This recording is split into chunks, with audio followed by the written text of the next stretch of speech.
Hello students, स्वागत है आप सभी का फिर से YSCC के इस ऑनलाइन लर्निंग प्लेटफॉर्म पे।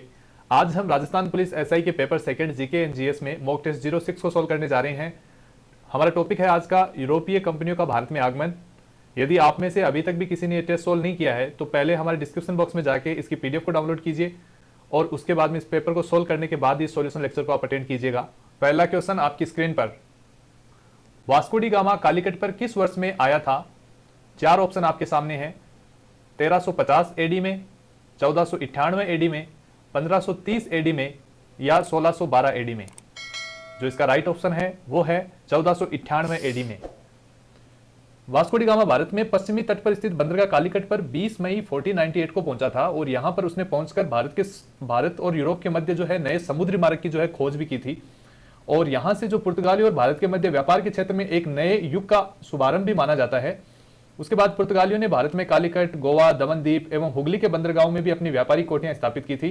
गोवा को बाद में पुर्तगालियों ने अपनी सत्ता और संस्कृति के महत्वपूर्ण केंद्र के रूप में भी स्थापित किया था। तो ये कुछ फैक्ट्स हैं जिनको भी हमें जान लेना है। बढ़ते हैं अगले प्रश्न की ओर। अगला प्रश्न आपकी स्क्रीन पर, पांडिचेरी वर्तमान पुदुचेरी के संदर्भ में निम्नलिखित कथनों पर विचार कीजिए। यहाँ पर 3 स्टेटमेंट आपको दिए गए हैं और पूछा गया है कि उपयुक्त में से कौन से कथन सही हैं। तो यहाँ पे इन तीनों स्टेटमेंट से आपको पता लगाना है कि कौन सा स्टेटमेंट ठीक है। बात करते हैं पहले स्टेटमेंट की। पांडिचेरी पर कब्जा करने वाली पहली यूरोपीय शक्ति पुर्तगाली थे। दूसरा स्टेटमेंट है पांडिचेरी पर कब्जा करने वाली दूसरी यूरोपीय शक्ति फ्रांसीसी थे। और तीसरा जो स्टेटमेंट है वो दिया हुआ है, अंग्रेजों ने कभी पांडिचेरी पर कब्जा नहीं किया। पता लगाना है कि इन तीनों में से ठीक कौन से थे। अब यहाँ पे सबसे पहले बात करते हैं पहले स्टेटमेंट की। पांडिचेरी पर कब्जे करने वाली पहली यूरोपीय शक्ति पुर्तगाली थे। बिल्कुल ये जो स्टेटमेंट है वो बिल्कुल ठीक है, क्योंकि पांडिचेरी पर सर्वप्रथम पुर्तगालियों ने ही उपनिवेश स्थापित किया था। दूसरा जो स्टेटमेंट है वो है पांडिचेरी पर कब्जा करने वाली दूसरी यूरोपीय शक्ति फ्रांसीसी थे। तो ये जो स्टेटमेंट है वो गलत स्टेटमेंट है, क्योंकि जो पांडिचेरी पे कब्जा करने वाली जो दूसरी यूरोपीय शक्ति थी वो डच थी, न कि फ्रांसीसी थे। तो इस तरह से ये स्टेटमेंट गलत है। और तीसरा स्टेटमेंट इसमें बताया गया है कि अंग्रेजों ने कभी पांडिचेरी पर कब्जा नहीं किया था। तो यहां पर यह स्टेटमेंट भी गलत है। अंग्रेजों ने भी पांडिचेरी पे 1793 में कब्जा किया था और फिर 1814 में जो पेरिस की संधि हुई थी इसके तहत इन्होंने इसे फ्रांस को सौंप दिया था।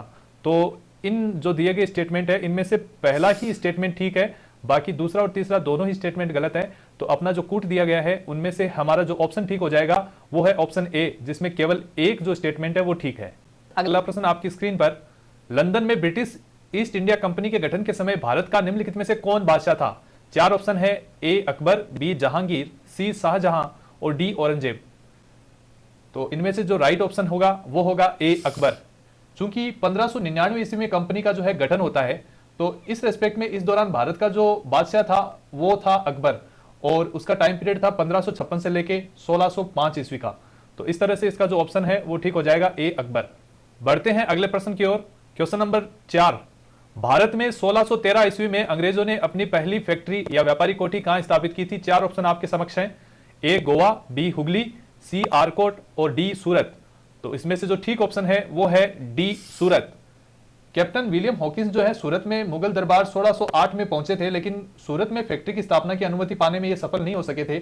उसके बाद में 1611 में पुर्तगालियों के विरोध के बावजूद भी कैप्टन जो मिडलैंड है सूरत के समीप जो है स्वाली पहुंचे और मुगल गवर्नर जो है वहां से व्यापार करने की अनुमति उन्होंने वहां से प्राप्त कर ली थी सफलतापूर्वक। और उसके बाद में कैप्टन बेस्ट द्वारा सूरत के बंदरगाह की विजय ने पुर्तगाली एकाधिकार की निरंतरता को भंग कर दिया था और उसी के बाद में अंग्रेजों ने सूरत में 1613 ईस्वी के आसपास जो है एक स्थायी कोठी का जो है या स्थायी फैक्ट्री का यहाँ पे जो है स्थापना की थी। पढ़ते हैं अगले प्रश्न की ओर। क्वेश्चन नंबर 5 आपकी स्क्रीन पर, ब्रिटिश ईस्ट इंडिया कंपनी ने बंबई किससे लिया था? 4 ऑप्शन है, डचों से, फ्रांसीसियों से, डेनिशों से, पुर्तगालियों से। जो ऑप्शन ठीक है वो है ऑप्शन डी, पुर्तगालियों से। क्योंकि 1661 ईस्वी में इंग्लैंड के जो सम्राट हैं चार्ल्स द्वितीय का जो विवाह है वो पुर्तगाल की राजकुमारी कैथरीन से होता है और चार्ल्स को बंबई है उपहार के रूप में उस विवाह में जो है उसको उपहार के रूप में ये मिलता है, जिसे उन्होंने 1668 ईस्वी में 10 पाउंड के वार्षिक किराए पर ब्रिटिश ईस्ट इंडिया कंपनी को दे दिया। तो इस तरह से जो है ब्रिटिश ईस्ट इंडिया कंपनी जो है ये जो बंबई है इसको पुर्तगालियों से प्राप्त करती है। क्वेश्चन नंबर 6, कर्नाटक युद्ध किन किन के मध्य लड़ा गया था? 4 ऑप्शन आपके सामने हैं, ए अंग्रेज व फ्रांसीसियों के मध्य, बी अंग्रेज व डचों के मध्य, सी अंग्रेज व मराठों के मध्य और डी हैदर अली व मराठों के मध्य। जो ऑप्शन ठीक है वो है अंग्रेज और फ्रांसीसियों के मध्य, ऑप्शन ए जो है कर्नाटक युद्ध किन किन के मध्य लड़ा गया था, वो लड़ा गया था अंग्रेज और फ्रांसीसियों के मध्य। नंबर 7 आपकी स्क्रीन पर, निम्नलिखित में से कौन सा प्रथम यूरोपियन व्यक्ति था जिसने भू क्षेत्र अर्जित करने के उद्देश्य से भारतीय राजाओं के झगड़ों में भाग लेने की नीति आरंभ की थी?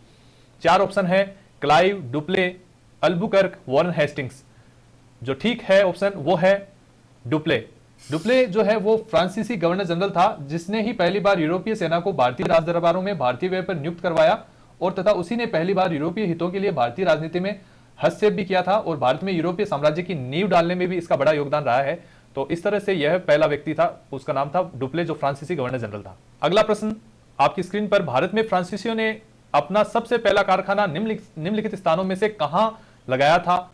ए सूरत में, बी पुलिकट में, सी कोचिन में और डी कासिम बाजार में। तो जो राइट ऑप्शन है वो है ए सूरत में। जो 1668 में सूरत में ही पहले व्यापारिक कारखाने की स्थापना फ्रांसीसियों द्वारा की गई थी और उसके बाद में 1669 में मूसलीपट्टनम में जो है फ्रांसीसियों द्वारा दूसरी व्यापारिक कोठी की स्थापना की गई थी। बढ़ते हैं अगले प्रश्न की ओर। क्वेश्चन नंबर 9 आपकी स्क्रीन पर, अंग्रेजी शासनकाल में भारत का कौन सा क्षेत्र अफीम उत्पादन हेतु प्रसिद्ध था? ए बिहार, बी दक्षिणी भारत, सी गुजरात या डी असम। जो इसमें से ठीक ऑप्शन है वो है ए बिहार।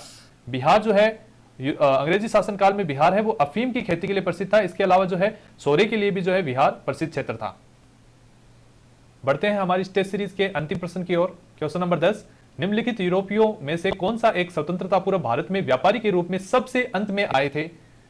आपके सामने 4 ऑप्शन है, ए डच, बी इंग्लिश, सी फ्रांसीसी या डी पुर्तगाली। तो इसमें से जो सही ऑप्शन है वो है फ्रांसीसी। यदि बात करें इनके क्रम की तो 1498 ईस्वी में जो है पुर्तगाली सबसे पहले आए थे, उसके बाद में 1605 ईस्वी में डच आए थे और उसके बाद में 1608 ईस्वी में अंग्रेज भारत आए थे और 1664 ईस्वी में फ्रांसीसियों का जो है भारत में आगमन माना जाता है। तो इस तरह से जो अंत में आने वाली यूरोपीय शक्ति थी वो थी फ्रांसीसी। तो ये था Rajasthan police SI paper second GK and GS के मॉक टेस्ट 06। टॉपिक था यूरोपीय कंपनियों का भारत में आगमन का संपूर्ण सॉल्यूशन। उम्मीद है आपको ये टेस्ट सीरीज पसंद आ रही होगी। इसी के साथ आप कमेंट सेक्शन में ये लिख के बताइए कि आपने इस टेस्ट सीरीज में कितना मार्क्स स्कोर कर रहे हैं आप, और आपको ये क्वेश्चंस कैसे लग रहे हैं। जुड़े रहिए वाईएफसीसी के साथ। इसी तरह से आगे आने वाले समय में हम अलग अलग जो एग्जाम्स है उनकी भी टेस्ट सीरीज इसी तरह से हम कंडक्ट करवाते रहेंगे। धन्यवाद। Thanks a lot. Have a nice day.